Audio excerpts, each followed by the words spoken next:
So how's everybody doing? Welcome to another officiating review video.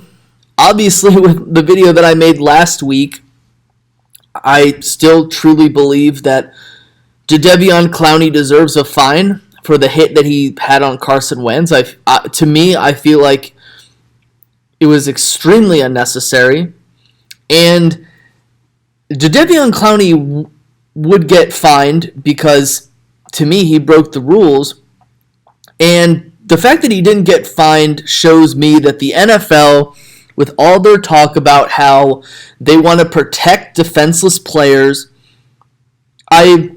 honestly, it's just lip service at this point. They don't really even believe that. That is the thought process that I have in my head, because the referees don't even know their own rules.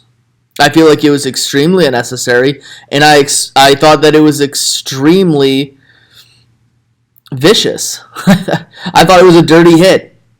However, I was going to leave that aside, and I even said that, what you're doing, you're just opening the floodgates for even worse hits to take place. And that's exactly what we're going to see on this play.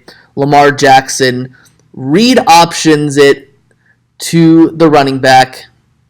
He goes up and he takes a hit at the very end of the play. Now, again, when I see this, I see a bang-bang play.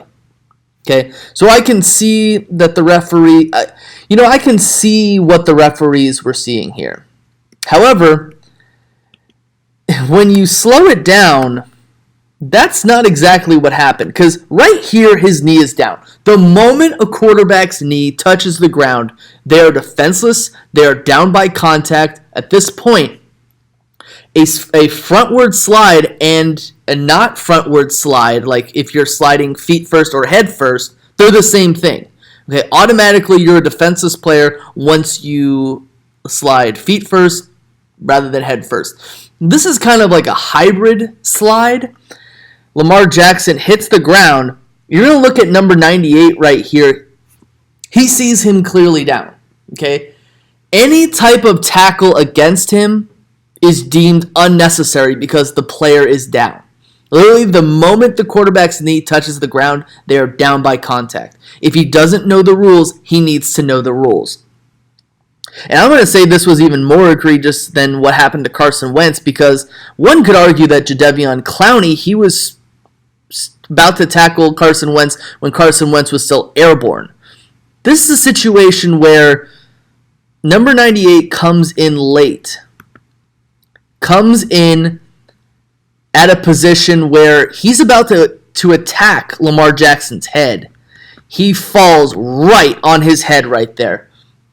Now, you can't really tell if it's the helmet or if it's the forearm, but according to the NFL rules, any contact to a player's helmet, once they are deemed a defenseless player, and in this sense, Lamar Jackson is a defenseless player the moment, as a quarterback, the moment his knee touches the ground. He gave himself up. Number 98 hits him right in the head, right here, whether it's with his helmet or with his arm. And you can see Lamar Jackson's like, are you serious, man?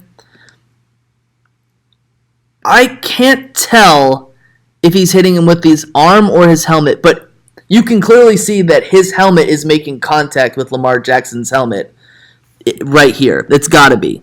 But any type of unnecessary hit with any part of your body against a quarterback's helmet once he's given himself up is a penalty.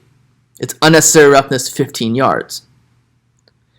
If number 98 doesn't get a fine here, then something's wrong. That's all I have. I don't really believe that costed the Ravens the game because they're already down 14-0.